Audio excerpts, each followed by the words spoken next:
नमस्कार, सुप्रभात, Radhe Radhe, good morning. जैसा प्रतिदिन मेरा एक वीडियो पोस्ट हो रहा है और मैं वो वीडियो कहाँ से बनाता हूँ आप सभी जानते हैं। ज़्यादातर मैं कमेंट्स पढ़ रहा हूँ और कमेंट्स में जो बहुत सारे कमेंट्स पेंडिंग है जहाँ पे लोग जानना चाहते हैं कि ऑयल के बारे में, ऑयल के रिलेटेड, केमिकल के रिलेटेड, प्लांट के रिलेटेड या कोई सर्टिफिकेट के रिलेटेड जो भी कमेंट्स मुझे अच्छा लगता है। बाय द वे ज़्यादातर वो कमेंट मैं पढ़ रहा हूँ जो कमेंट्स लोगों को जानना ज़रूरी है। अभी मैंने एक कमेंट्स आज के दिन में मैंने देखा है, हुसैन साहब का एक कमेंट्स है जिन्होंने मेंशन किया है कि उन्होंने रिफाइंड ऑयल लिया है और जिसका विस्कोसिटी बहुत कम है, बहुत पतला है, राइट।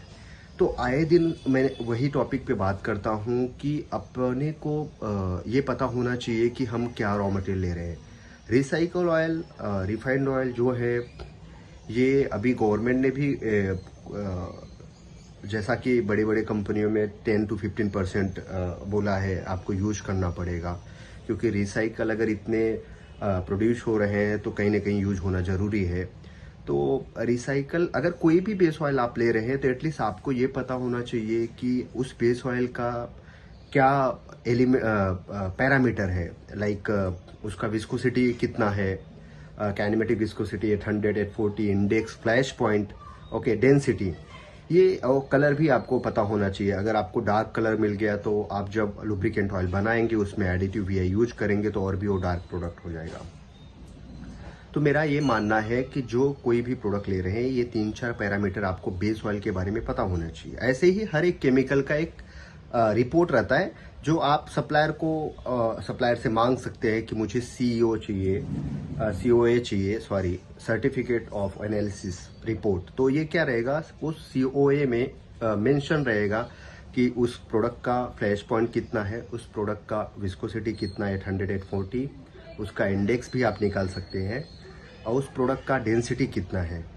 और उसके अकॉर्डिंग अगर उस प्रोडक्ट का आपको पता है तो उसके अकॉर्डिंग आप कोई भी प्रोडक्ट बनाने जाएंगे तो आपको पता लगेगा कि अगर इस प्रोडक्ट का विस्कोसिटी माना कि रिसाइकल बेस ऑयल है 800, 8.5 है या 6.5 है, 7.5 पॉइंट है, तो जो भी आपको ग्रेड बनाना है उसके अकॉर्डिंग आप उसमें अलग केमिकल्स ऐड करेंगे या हायर विस्कोसिटी का बेस ऑयल ऐड करेंगे या आप उसमें वीआई उतना ऐड करेंगे।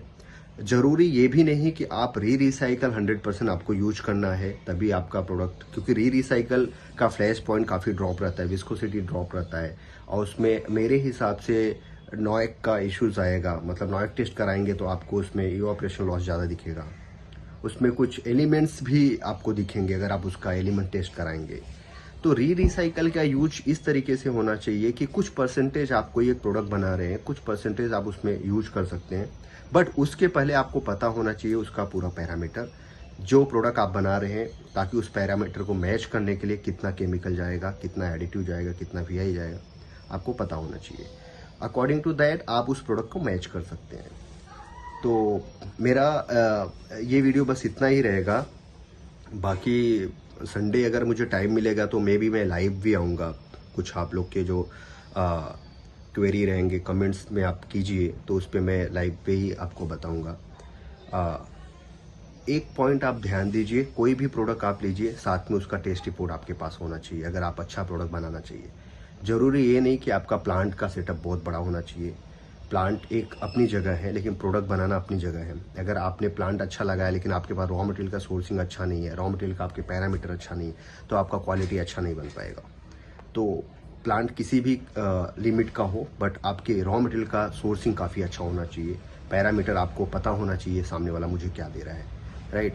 Thank you so much. धीरे धीरे मैं कोशिश कर रहा हूँ एवरीडे मैं वीडियो बनाऊँ और कुछ ना कुछ टॉपिक ढूंढता हूँ, इसलिए आपके कमेंट्स की ज़रूरत है। जितना आप कमेंट करेंगे उतना मैं उस पर वीडियो बनाऊँगा और हो सकता है अगर कुछ ऐसे कमेंट रहेंगे जो सिमिलर रहेंगे तो मैं एक वीडियो में उसको ऐड करूँगा ताकि एक वीडियो में मैं 3-4 कमेंट्स ले सकूँ। Thank you so much. आप देखते रहिए, धन्यवाद।